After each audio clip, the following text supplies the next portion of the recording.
Hi, this is Alex from Groovy Entertainment. Today we got another book on record episode to do. Today's book is Indiana Jones and the Temple of Doom from 1984. So let's get started. On the page. This is the story of Indiana Jones and the Temple of Doom. You can read along with me in your book. You will know it is time to turn the page when you hear the bullwhip crack like this. Let's begin now. Adventurer Indiana Jones normally didn't wear a tuxedo, but the Chinese gangster Lao Che had chosen a fancy Shanghai nightclub for their meeting. Lao's girlfriend, Willie Scott, eyed Jones with interest, but he was in no mood for romance. This was business, deadly business. The crime lord tossed gold coins and a huge diamond onto the table. I know you have found the ashes of my ancestor for me, Dr. Jones. Give them to me, now. Indy pulled a jade box from his pocket and handed it over. Let's make a toast, Lao. To me, never working for you again. As Indy drank his champagne, Lao gave an evil laugh. You've been poisoned, Dr. Jones. I have the antidote here, but it will cost the diamond and gold I just gave you. Indy threw his drink into Lao's face and lunged across the table. But the antidote bottle tumbled to the floor, and Willie picked it up. Get him! Lao's men pulled out their guns and opened fire. Indy ducked behind a huge silver gong, cut it free, and sent it rolling across the room. Using the gong as a shield, Indy raced toward Willie, grabbing her around the waist. You're coming with me, Doc. I need that bottle. Together they crashed through a large window and fell 3 stories, landing in the back seat of Indy's car. Shaken but unhurt, Indy yelled at the driver, his young pal, Short Round. To the airport, Shorty. Fast.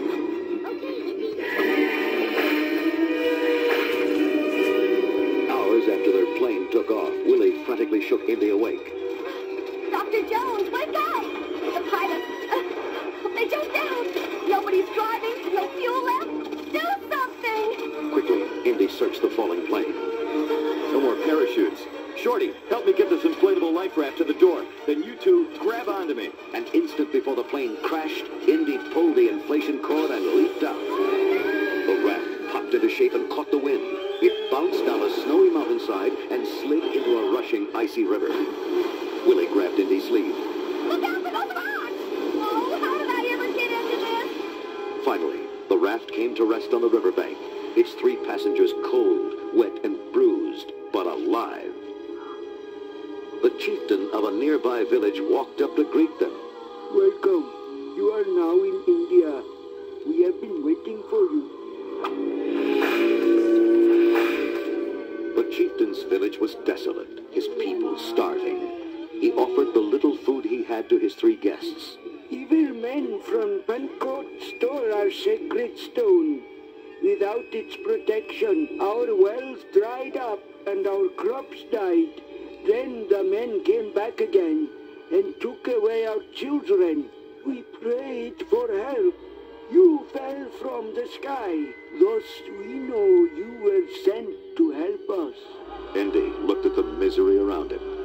I'll do what I can. Early the next morning, the adventurers set off for Pankot. As Indy climbed on a large elephant, Short Round called up to him. I ride with you, Indy? Nope. We got an elephant over there, just your size. Shorty couldn't believe his luck. He scratched the little animal fondly behind the ear. Indy's taking me to America. You come with me, baby elephant. Maybe we get a job in the circus. That night, they made camp by a muddy river. Willie noticed Indy examining a scrap of antique parchment. What's that? One of the village kids escaped from Pankot and brought this back.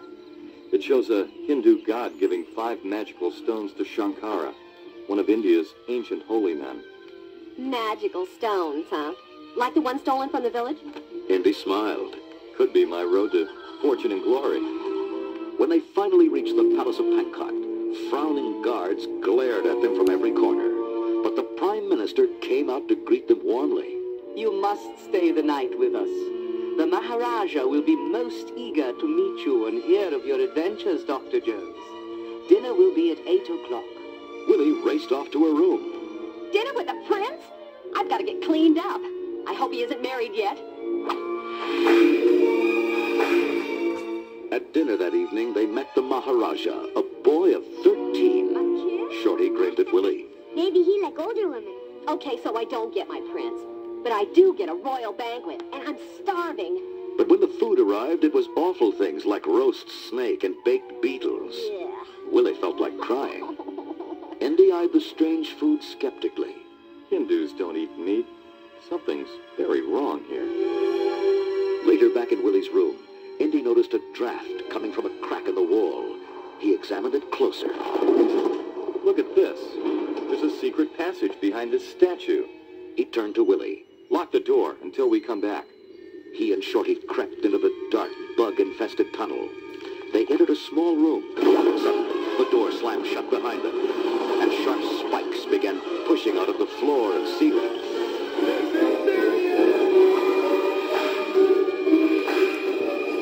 Indy shouted through the door. Willie, get down here fast! I'm coming, but this tunnel's all wet and icky. Ah! There are bugs all over me. I'm getting out of here. Willie, we're about to get speared in here. Find a release lever, quick! Willie searched frantically as the spikes closed in on Indy and Shorty. At the last moment, she found the release lever. The spikes jerked back and the door sprang open.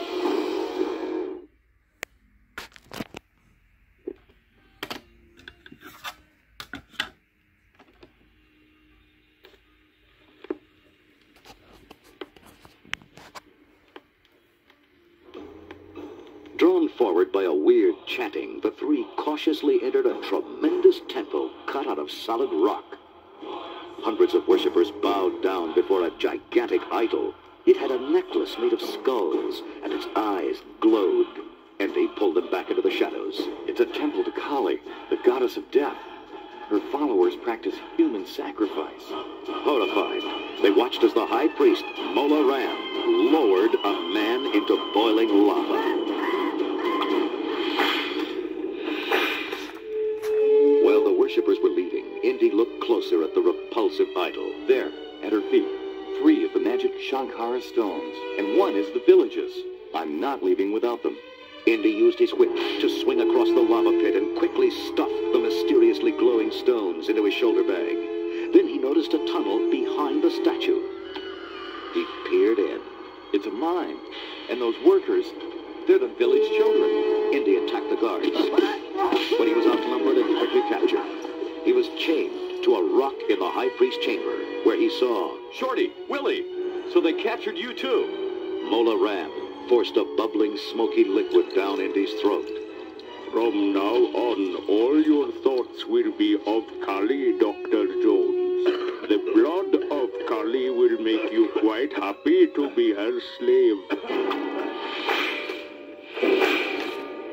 The potion worked. A cold, evil look entered Indy's eyes. At a gesture from Mola Ram, his chains were unlocked.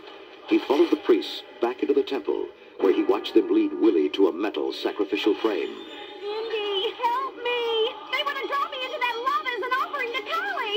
Indy gazed at her unfeelingly, then began to help the priests strap her down. Short Brown was thrown into the mine to work with the other children. There, he learned that the spell of the potion could only be broken by the pain of fire. Then I can make Indy be himself again. I've got to escape. When his guard wasn't looking, he darted away and scrambled up a ladder into the temple. There he saw Willie being lowered into the lava pit while Indy watched, smiling. Indy, no! You've got to wake up! Shorty grabbed a torch and jammed it into Indy's side. Ah! The evil look in his eyes faded and was gone. Thanks, Shorty. I'm okay now. Indy battled his way to the guard, lowering Willie into the lava, knocked him off the platform, and pulled her back up. Then he grabbed up the villager's stone. Come on, Shorty, follow us. Punching priests left and right, he led them back into the mine. We're going to set all these kids free. Indy knocked out a guard and used his keys to free the children. they fled the mine, a 7-foot guard suddenly attacked Indy. Fiercely, Indy battled the giant, but his blows had no effect. Then, Mola Ram appeared with more guards, firing guns. Indy yelled to Willie and Shorty, "Get into a mine car. We'll escape that way." He finally tripped the giant and leaped into the mine car with his friends, just as it whizzed away into a tunnel.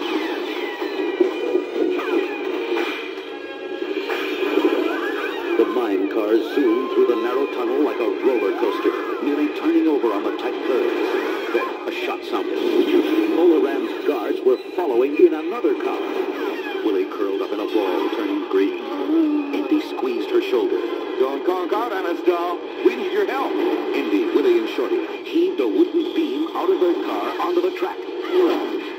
The pursuing car hit it with a horrible crash. When they came to the end of the tracks, Indy braked the car to a stop. Huh. I guess we walk from here. What's that rumbling? A tidal wave. The guards opened a reservoir above. Run for it! Fleeing the wall of water surging down the tunnel, they ran like they'd never run before. Just before it crashed down on them, they reached the tunnel entrance and dodged out of the way. Tons of water gushed past into the rocky gorge below.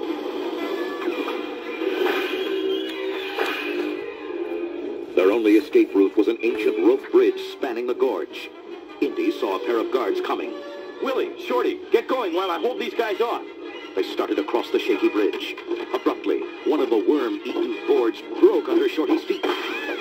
Willie lunged forward and caught him just in time. They continued carefully. But when they finally stepped off the bridge, Mola Ram appeared and captured them.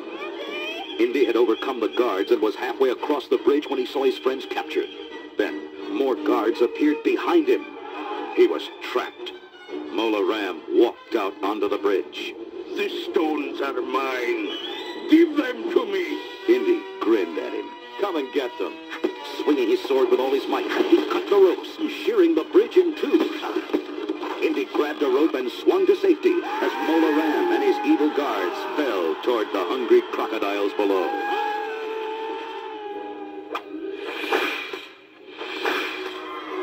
There was great rejoicing when Indy led the children home to their village. Willie looked around, astonished.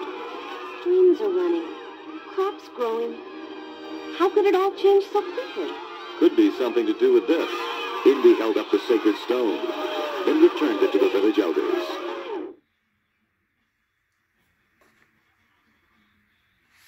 Okay, so that was Indiana Jones and the Temple of Doom from 1984. And I've seen this movie a lot too on TV. But they used to show all... I think they used to show all 3 movies at the time. We can't play the 3rd movie because it didn't come out to books on Rutgers. So I hope you like the video a lot. Please like, subscribe, share, and comment, and have a groovy day.